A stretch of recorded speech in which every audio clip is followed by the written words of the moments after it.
Hey everyone, you're listening to the TEN7 Audiocast.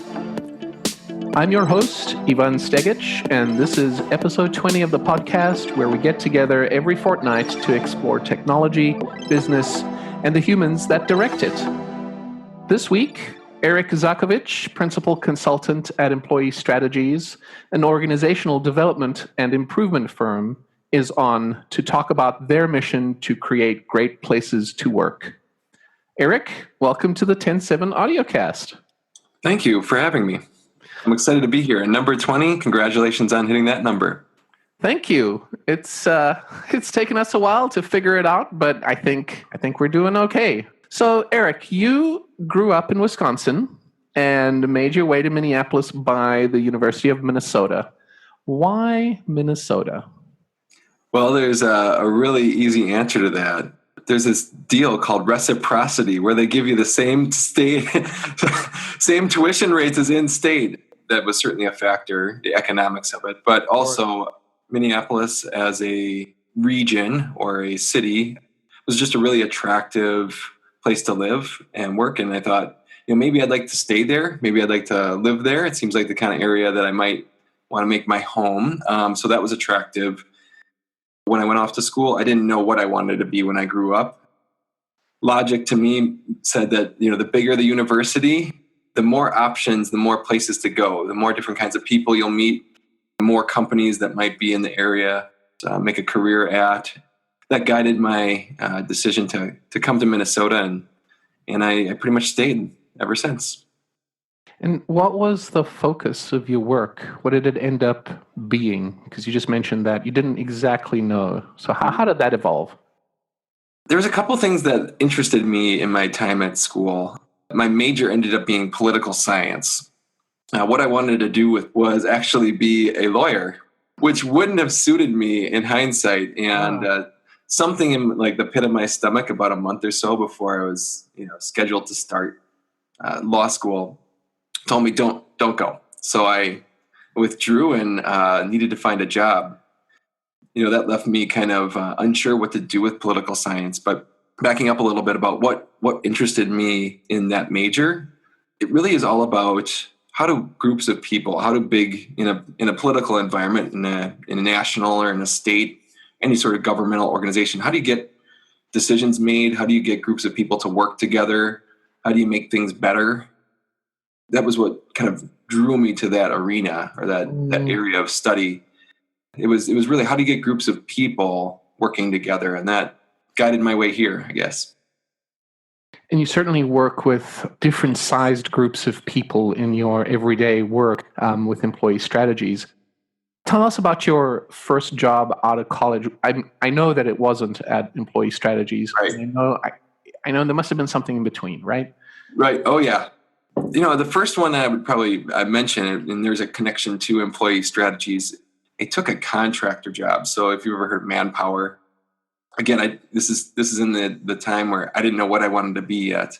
Went down to Manpower and I said, I just need a gig. I need something while I figure this out. I got assigned.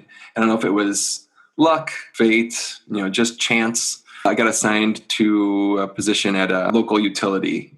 While there, my assignment basically was in HR. And I saw this group of people whose job was to train leaders, help them and their teams improve, help the organization, the organizational systems like performance management or succession planning or, hiring and staffing, those kinds of things.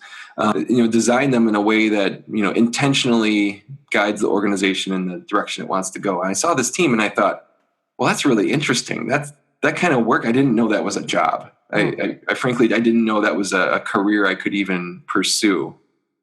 This is back in the 90s when, they didn't have classes in college that told you, helped you explore and figure that out. And I never figured it out. I was lucky in that regard that I happened to land there. One really cool thing I think about people in my profession is they really value human development, education, learning. So when somebody raises their hand, which I did, and said, hey, I want to learn more about what you do and how you do it, they're really inviting and welcoming and, brought me along to things and let me shadow them, gave me things to read, lots of things to read. lots of things to do, and eventually got an opportunity to kind of consult with them. And that was really my first break into this industry. And the person that you shadowed and that you worked with, was that Jay or was that someone else? Jay was one of many. We had a team. It was around 7 or 8 really experienced consultants. If you've ever seen a movie where there's a crack team and there's like a demolitions expert, Mm-hmm. and there's the person who's like kung fu expert, Right. the knives person, and a person who can break into anything. This team kind of had that makeup where it had people that were specialists. All different areas of expertise. Jay had a whole wide variety of things, but Jay and a number of other mentors there kind of each took their crack at teaching me what they knew. Just a great place to learn and grow. So Jay is the founder of Employee Strategies, and I met you through TEN7's work with Employee Strategies. I like to think of Employee Strategies as many things, but usually when I think of you guys, it's the first interaction that we had with you from a business to business, and I think of you as the company shrink. I'll take that as a compliment. It's definitely a compliment. So I met Jay Forrest through the office that TEN7 was sharing. This was in 2010. And I understand that you met Jay through the job you had at Excel. Mm-hmm. You started working at Employee Strategies as a consultant. Mm-hmm. So now you're part of the Employee Strategies team. What is it that Employee Strategies actually does? I know what your mission is, and maybe you could talk about that as well. Really, we want to make great places to work. Put another way is that we believe that bad jobs kill people slowly, rather painfully. Working someplace where you don't feel, where it doesn't fit you, can be stressful. It can impact your family, impacts your health. So ultimately, we want to solve for that and make every workplace a workplace that people feel welcomed and valued and like they can contribute their all. That is the purpose. That is the mission of our team. What we do is a couple of things. We often work with leaders, just one-to-one, coaching them, guiding them through changes they want to make. Usually that starts with asking a lot of questions and learning from them. We'll also work with their teams, help them learn new habits, institute new practices or systems that are going to improve their work environment and their ability to produce the results they want, in a way that is right for them, I guess, lives their company values. So we'll often do exercises helping teams explore and understand what is it that they really value. So those are two of the sort of biggest things we do with teams. We also do some leadership development and coaching. I mentioned coaching leaders, but training leaders, doing 360s with leaders. So some assessment. That's kind of the big buckets of work that we do. I know the work we did with you to hone in our values and our mission was invaluable, and we refer to those every day in our job and our, how we develop our company. So that certainly was incredibly helpful. I didn't know we needed that help. When I first met Jay, I didn't think we needed any kind of help at all. I mean, I think we were at about 3-4 employees. And I knew that Jay existed, wasn't kind of sure what his company did, but then we developed a problem, right? There was an internal issue that we had that we needed resolving. And the first person I thought of was Jay, so I called him. We became a client of Employee Strategies. Question is, how do you convince owners of companies of the value that Employee Strategies has without there being a problem that company actually needs to solve? Mm-hmm.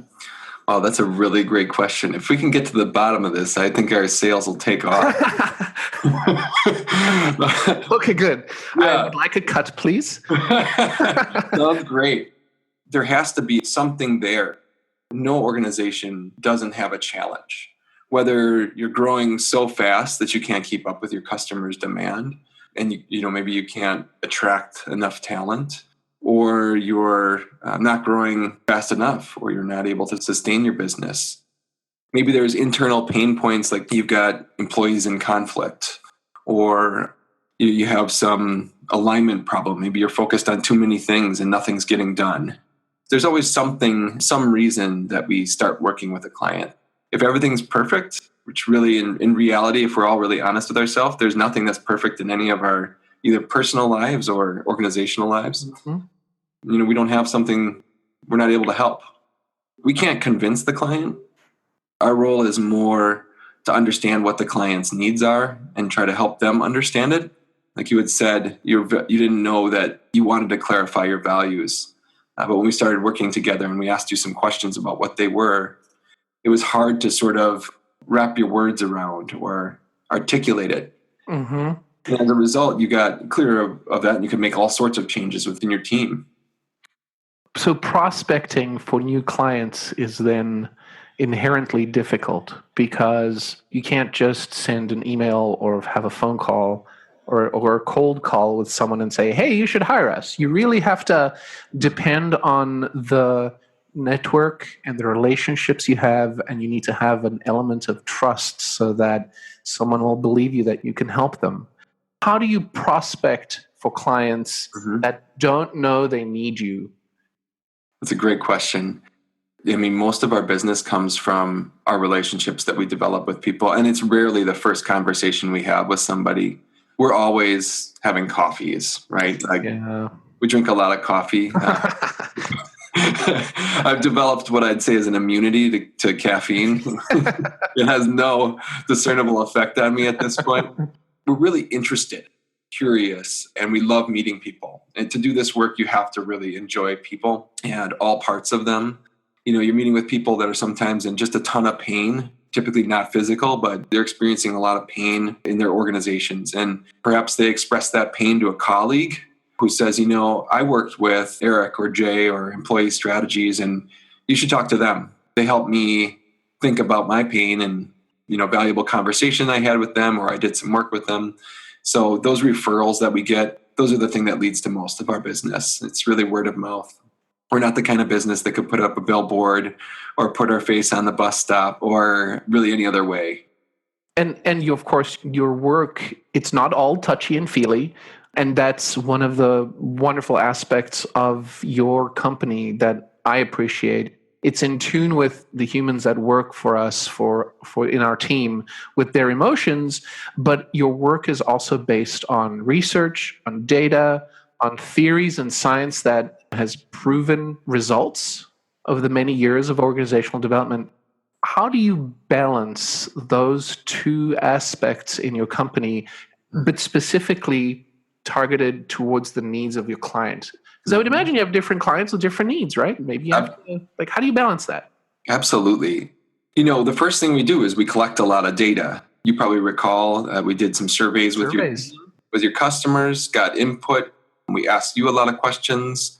We asked your team a lot of questions when we would get together with them to understand the situation so that we could apply that science. We're living in an age where there is so much social science, behavioral economics research out there that can be applied. And like in many scientific disciplines, sometimes the information that's coming at us is contradictory or confusing. Eggs are bad, eggs are good. Right? Whites are bad. No, yolks are good. No, the whole egg's bad. I don't know. Eat turkey eggs. I don't know. Is that even a thing? So for us, getting clear on what are those principles, what are the things that we can distill that makes sense to us, that we believe in, that we have about this work and what makes teams and humans work well together. We have a few things that we often draw upon, a few data points that are backed up by lots of science. One thing just to point out as an example, foundational to every organization that we work with to improvement is increasing trust, no matter where they're at. And trust might be the source of the problem of trust might be different for different teams. So it could be people don't share information about themselves. They're all overly private, leaving questions about people's motives or their intentions for the business or, personal motives, or perhaps people don't follow through on their work. So they can't be trusted, so to speak, to do what they say. So we work with teams on all sorts of reasons why there might be lack of trust, but a common thing is effective teams trust one another, and they are able to talk to each other and have productive dialogue. They have conflict, actually. A big challenge that I think a lot of leaders have is engaging in conflict productively. We want to avoid it. We think conflict is bad. When conflict in and of itself isn't necessarily bad. It's just two people having a different view or a different opinion on things.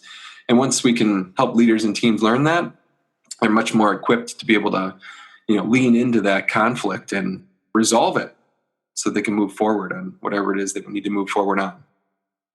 So one of the components of a great place to work that you just talked about is trust. Mm-hmm. What else makes a place to work great? Well, trust makes a team great. I think there's a number of factors probably weigh in there. I think people being clear about results that you need or where we're headed, direction, what kind of results we need to get as an organization, what are we really shooting for, having clarity of goals or of purpose. Those pieces are really foundational. Otherwise, it's just a group of people getting together and nobody's really sure on where we're headed. So you can't really work together. So I think, healthy organizations have clarity of what results they're after and they're able to work towards them together. So that's something I see, as well as trust, ability to have conflict. Healthy organizations have high levels of commitment or engagement. They have people who are not just interested in showing up every day, they're interested in making it better. So it's another kind of thing that I look for in the organizations that I work with. What's the percentage of people that are actually interested in improving the situation, whether it's improving a process, improving your product, improving the customer experience, improving speed, reducing costs, increasing the volume of sales. If you've got people that are focused on making it better, that's something that's a signal to me that you've got a great organization. So let's say that there's a leader out there who is listening, who really wants to make sure that that person's company is a great place to work and is concerned about their employees, and decide that they want to work with employee strategies and with you, Eric, and they talk to you, you ask them a lot of questions. Can you take us through kind of what the process would look like after someone's engaged with you? And then how do you measure kind of what the results are? We have a proven process, we call it. We have a approach that we use. We use it and the client uses it along with us, because nothing we do, we don't come and fix your culture for you. We come and work on your culture with you. Client involvement in the solution is essential. The first thing we would do, we'd sit down and we'd have a conversation about your organization, what you see as the problem. We often call this the presenting problem. Sometimes what we see as the issue isn't actually the issue. To use an analogy, I might be experiencing some leg pain, and I'm a runner and I've experienced leg pain before, but and I see you smiling because I know this is hitting home for you. But that might actually be caused by an injury to your back, logging too many miles or not focusing enough on your core. And so sometimes we need to do a good diagnosis, and that's really our first step. So talking to that business leader is the first step, but we love to collect more data. Part of our process is surveying the team or the organization. Sometimes it's doing some interviews or focus groups to learn more, dig in on some of that data a little more. Sometimes it's doing even observation, just things that we're seeing when we're there with the team. So that's really the first step. The second step is for us to make sense of that information. We have a team of us. We're not, it's not just me and Jay. There's 6 of us. So we all sit down and look at that information together and try to dissect and analyze it. We have benchmarks and things that we are usually comparing this team to. And we synthesize that information in a way that makes sense, that creates sort of a story in our mind. We feed that story back to management. Here's what we think is going on. Here's the problems we see. Here's the opportunities we see. Here's what's really working. Here's your strengths. Does this make sense to you? So We have to check it out and validate it with leadership or management. It's not just our opinion. It needs to jive with their own view of things. That leg pain you're experiencing, might it be coming from your back? No. Have you had an injury there before? So we can get better information when we partner with management, to do that analysis in a way. From there, we usually have some suggested improvement areas. That could be a lot of things. Sometimes employees, don't trust the organization that they work with or others in the organization because they don't feel cared for. Perhaps it's the physical environment they're actually working in tells them that nobody cares about you. Sometimes we don't know why we're coming to work every day and creating these widgets. We don't know what the purpose is. So we recommend clarifying your purpose or your values. I don't know what's expected of me. That's a question sometimes that comes up. We're not clear. We're just here doing stuff. There's a lot of things that it can be, but we'll suggest improvements. It might mean training leaders. It might mean working with management, coaching leaders. It might mean coaching the team or helping the team see more productive behaviors. So there's a variety of solutions. And as a follow-up, we usually measure again. We ask those same questions that we asked at the beginning again to see, did something change? Did things get better? And beyond that, are we getting better results? Anything we do should result in either lower turnover and improved employee retention or key employee retention. It might be stronger performance measures. It might be increased safety if you're a work environment where that's a concern. It might mean you're generating more sales or some other business measure. So yeah, we'd like to see some real improvements beyond even just the predictive measure of people are more engaged here.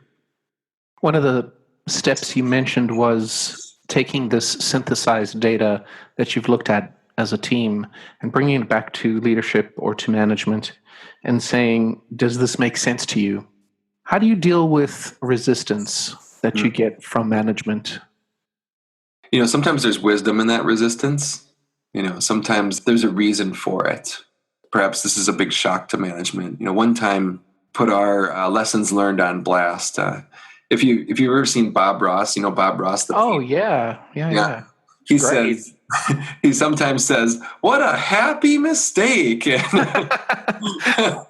love that. Yeah, and so we had a happy mistake once where we sat with a client. We were pointing out so many problems that they had. We didn't acknowledge all the great things going on. We're so focused along with management. We're hired there, and we want to point out every opportunity for improvement. So sometimes overlooking some of the strengths that an organization has can be a point of resistance. So what's the wisdom that's there? Is it that we haven't acknowledged their strengths? Is it that we didn't get the data right or something? Let's check that out.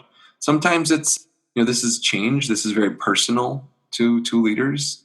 They think they've done something wrong, and that might not be the case at all. To help them see the data as this is a point in time, this is something we can change if we want to and if we're committed to it. I want to switch gears just a little bit. I love that we're talking about what you guys do and how you help people in their work environments and leaders. I want to hear a little bit about what a day in the life of Eric Z. What does it look like?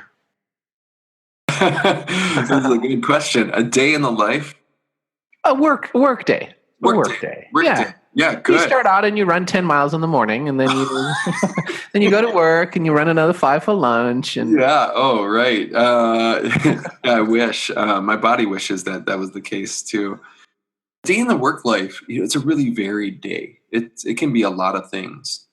In any given day, I might be talking with 3 or 4 clients, helping them with an issue. But a typical day might mean, I'll pick a couple days from last week just to give you an idea of a typical week might be a better view. One day this last week, we did a series of 360s for an organization. This is a leadership assessment that they get data from their direct reports, from peers, from their boss on how they're performing as a leader. And it's a humbling experience. Something we do is we sit down with those leaders and help them interpret that data one-to-one over about an hour and a half. These are the therapy sessions you talked about. One day I did 5 of those for an organization. So sort of That must be 5. mentally draining for you. What it can be physically exhausting. Yeah. Yeah. But it's such impactful work.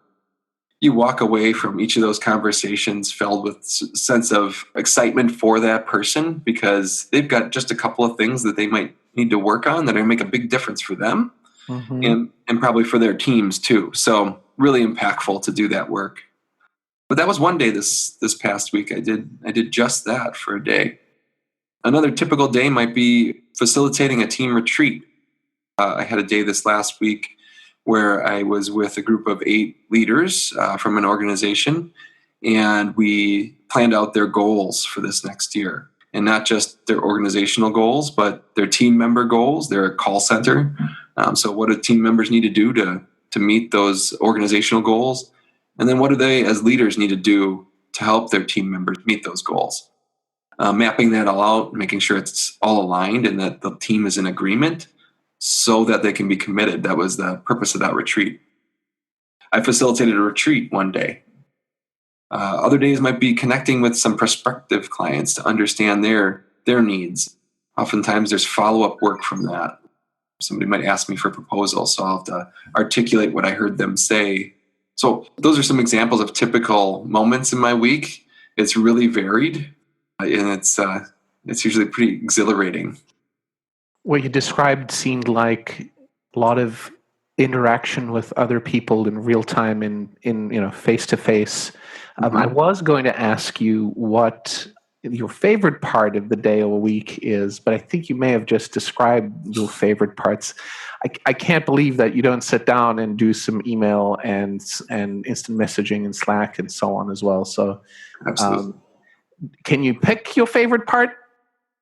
Oof. I think it's those team sessions that I described. Yeah, I love those because there's a number of reasons why. One, at the end of the day, usually you've accomplished a lot. They're intense. The intention anytime we do a team session is it's essentially like a practice for a team. The game is when they're out there serving customers or, leading employees through a situation. Like that's the game. These are practice. So it's practice how we engage in conflict or practice how we talk to each other. We don't use that word like, hey, we're here to practice, but that's really what's kind of happening. So helping a team, essentially coaching them through the practice, helping them see how they're showing up and correct the behavior in the moment in a way that they can see it and they can make that change when they're in the game. That's some of the most exciting kind of thrilling work that I think I get to do. But you're right. There's emails to follow up on. There's, invoicing that, we need to check over, make sure is right. There's all sorts of, we call it the suck it up buckos. It's just, you got to suck it up and do something. Suck it up and do it. Yeah. Stuff that, everybody has to do. In addition to the mission and the values that we established as a company when we worked with you, one of the valuable things that came out of the sessions was this idea of above the line and below the line behavior. Mm-hmm. And it really helped crystallize what's cool and what's not cool to do at TEN7, right? And it allows everyone to be the policeman of those values within our company. Have you done that at Employee Strategies? Yeah, we do. We do have that. Did you do it with another company? Or did you do introspection and apply your own processes to yourselves? Yeah, we have a saying, we like to eat our own cooking. So anything we are asking our clients to do, typically we've done it on ourselves. And we've had to wrestle with it, which is really hard to do, to sort of step outside. Yeah, you almost feel like a bit of a Jedi. It's like reach out. And so we have done that. We have gotten clear. I really liked your description of what's cool and not cool. What I like about that above the line, below the line, it's a way to just check your behavior in a really simple, easy way. So it keeps teams working together effectively. Sometimes those personal slights can build and snowball, and if you got a shorthand, like, hey, that's cool or not cool, or that's below the line, you can head it off before things snowball. We've done it on ourselves. but perhaps you're giving me a good idea that maybe from time to time, it might benefit us to get some outside help. I recently started working with an executive coach. It's amazing the kind of perspective you can get when you talk to someone who altruistically wants to help you, but isn't invested in any kind, in any shape in your business, and doesn't have the internal perspective of employees and team members that they would. I was kind of curious about if that's even possible for a company like yourself. I love the description of eating your own cooking, because that's kind of exactly what we try to do. We're not going to launch a new site with new technology, a major change, unless we've done it for ourselves first. And it kind of sounds like the way you were describing the work you've been doing for yourself. Yeah. And I have to acknowledge, it's really hard to do it on ourselves because it requires that we are both like guiding ourselves and participating in, a discussion that might be uncomfortable. It is hard. It is challenging. It can be done, but it requires a lot of, big investment of your own effort and time. I feel like we're almost at the end of our audio cast, but I wanted to give you an opportunity to say something, ask something. Yeah. You're looking at notes. Now I'm a little worried. I have about 5 things I have on my list. So I'll have to put it down. One of the things that I enjoyed most about our work with you was how it seemed like once you discovered your personal and team why statement, how that seemed to almost set you on fire in a positive way. Like it really gave you a North Star, or something that, just clarified something for you, or at least that's what it looked like to me. It seemed like when we talk about it. I'm curious for you, what was it like to figure that out, and how did that sort of impact the way you saw your business and the way you started to run your business? I know you've made a lot of changes over the last couple of years. They're really exciting to watch and learn about. So I'm curious how you see that changing you. Before we started working with you, and as we started collecting data, I was concerned that we would get the mission wrong, even though I didn't know what that mission was. And I wasn't sure that it was even possible of articulating what we were about. But through your methodology, through the data that you took, through the analysis, through the discussions that we had with you, that I had with you, there was certainly an element of trust that was built up. And I thought to myself, well, I'm going to trust the data and I'm going to trust what comes out of this. When the statement came out, and it wasn't something that your team said was our statement, and it wasn't something that I said was our mission, it was something that we collaboratively came up with, I realized that everybody had invested in it and valued it and believed it. The statement itself, which is by working together, we can create incredible things, really resonated with me. And I think that's why it fired us up. It covered the collaborative aspect of everything we do. And it didn't only refer to the collaboration between ourselves as a team, but with the team that we were working with, which whoever the clients were, whether they were partners that we were working on a project together or a client who was actually paying the bills. It also didn't limit us to just a website. It allowed us to build things that were maybe relationships, or maybe they were websites, maybe they were something else. And once we had that guiding star, as you called it, it really allowed us to kind of focus on what brings us together every morning and allows us to continue working together. So I think it was the fact that you helped us identify what our mission was, and I felt like you got it right, like we got it right. I think that was the fiery part. Yeah, interesting the way I loved hearing what you said there. Like your mission has collaboration in it. It's in the words, but also the way you got there was collaborative. Every single team member contributed to that. So you really like the way you got to your mission was living your mission. I suppose that makes sense, but it's kind of amazing to hear that as I think about it here. So another thing that has really impressed me about your journey over the few years I've gotten to know you is this leap you've made to having a distributed workforce.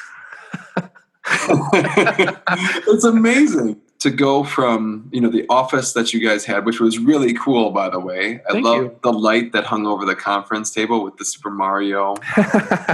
You've taken this huge leap of faith where you almost have to have more trust in your traditional work environment because you can't see what people are working on. You can't walk past somebody's cube and see if they're Facebooking or something. Maybe for some managers listening in, it might be one of their biggest fears is how will I monitor if people are really putting in a good effort? So I'm curious about how did you get to that place where you could have that much trust in your team? What was that journey like? And was there a moment or moments where you said, okay, I can take this leap? My team has a great deal of trust in me and in what I do. Clearly. And I never feel like I've been questioned in anything I do. I think part of it is they deserve the same amount of trust in the work that they do. I often say we're all adults. We all have a reason why we work. Partly it's to get paid so we can get our own bills paid. But part of it is to create something. Mm-hmm. And we do that, and we have a process where it's a collaborative goal and a collaborative creation. At the end of the day, I think the days when, if you remember that show Office Space, mm-hmm.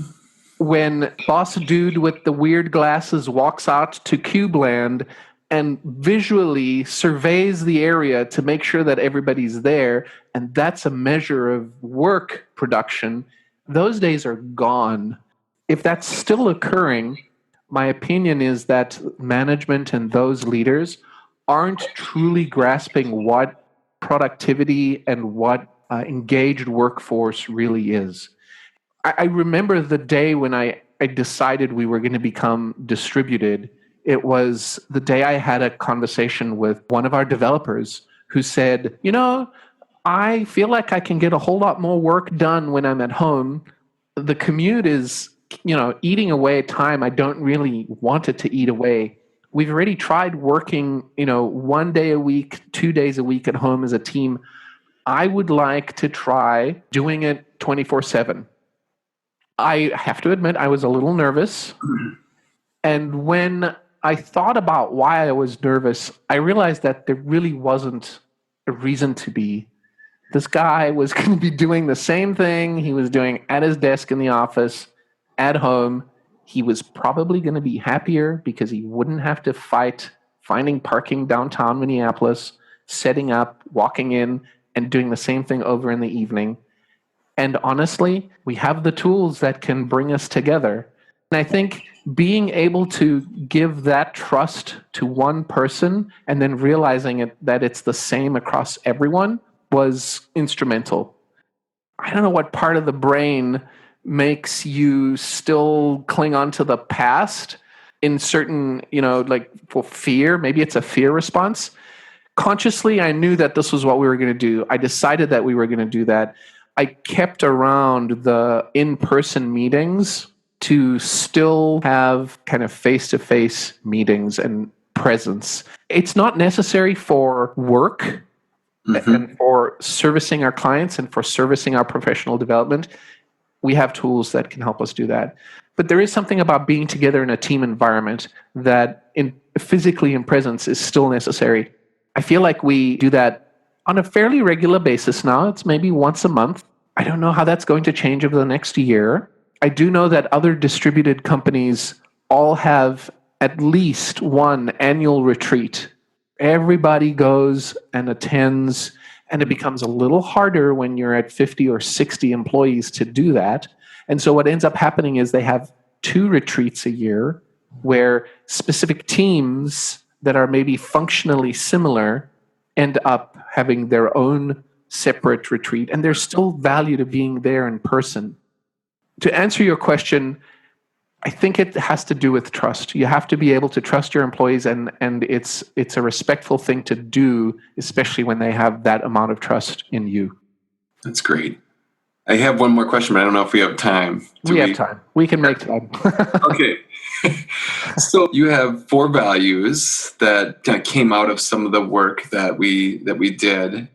I'm curious how those evolved over, from working together in a, co-located work environment to this distributed environment. Have people had to shift how those look, or how those sort of evolved, or have some become even more important as you move to the distributed workforce? So you've got honesty, mindfulness, sharing, and speaking plainly. Mm-hmm. Are there some that more or less evolved in terms of either their importance or how they were demonstrated? We established these values about 3 years ago. We became fully distributed officially about a year ago. So we've had about a year to live with our values in kind of an officeless environment. And we checked in with you guys earlier this year to see if we needed values 2.0 or values 1.1. And what we decided was, these values work for us. They're still what we believe. They're still how we live our lives at work. And they're still the guiding values of our company. I think that the values we chose are still appropriate, and they don't seem to have changed. Like we didn't decide that we needed something else, or we didn't decide that we needed to take one away just because we became officeless and distributed. I focus more on the first 2, mindfulness and honesty, than I do on the second 2, which are almost a part of the first 2. So sharing and speaking plainly could be thought of as being a mindful thing to do when you're talking to clients or talking to your fellow coworker.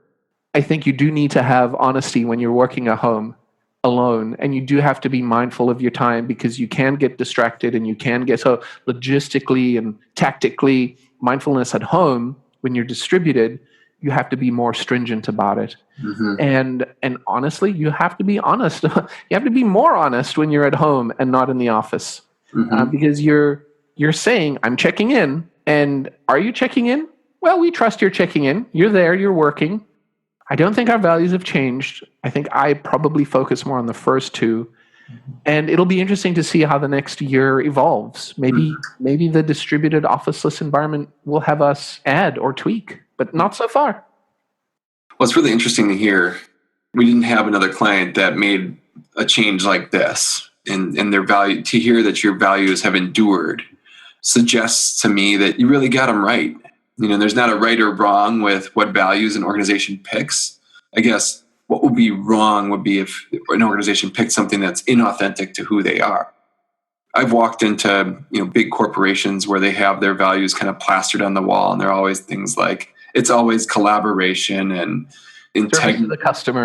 Service to the customer. It's always a lot of those things, and those could be the right things, or they could be just words that they picked.